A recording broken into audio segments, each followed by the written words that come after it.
Stop guessing what your prospective clients are maybe saying to you, and instead just ask them.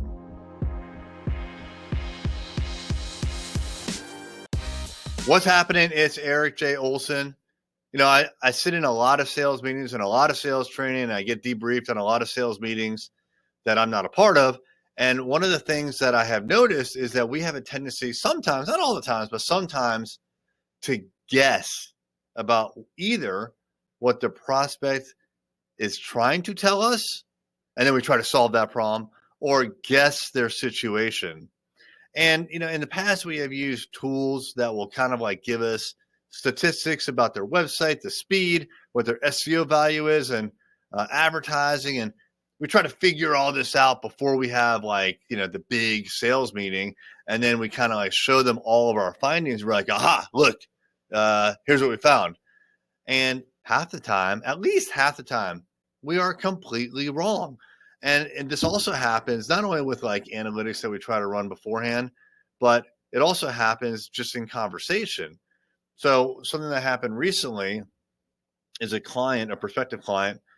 We told him what the monthly price was and the minimum commitment, and he did the math. And he said, okay, that's going to be, X number of dollars for the year.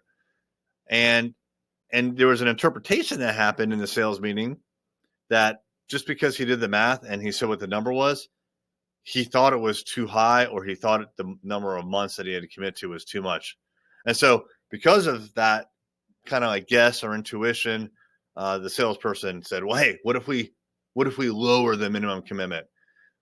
But what we really need to do is ask, like in that particular situation, ask the prospect if there's any reason why they want to proceed, right? You don't need to say, is the minimum commitment too long? Don't ask that, because then you're just begging for them to say, yeah, to see what they can get, right?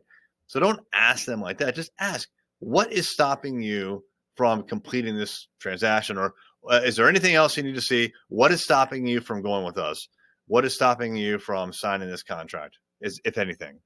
And so you can ask kind of an open-ended question about like, what else you got, right? So ask them.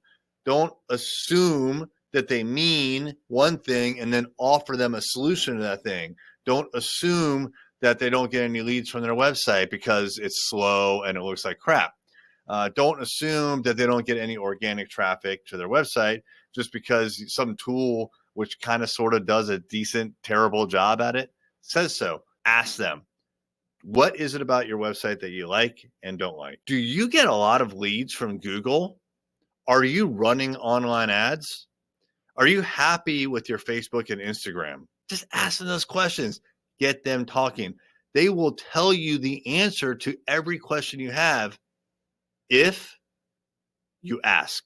Hey there, it's Erik J. Olson. I wanted to let you know about my book, $1 Million Journey: How to Launch a 7-Figure Business. This is the story of what it took for me to go from freelancer with no clients, no employees, no revenue, to growing $1 million business. It took me 8 years, and I made a lot of mistakes. And all of those mistakes, and more importantly, lessons learned, are in this book. And we have chapter takeaways, 5 to 15 takeaways that you could apply right now to your business. Check it out on Amazon, $1 Million Journey by me, Erik J. Olson.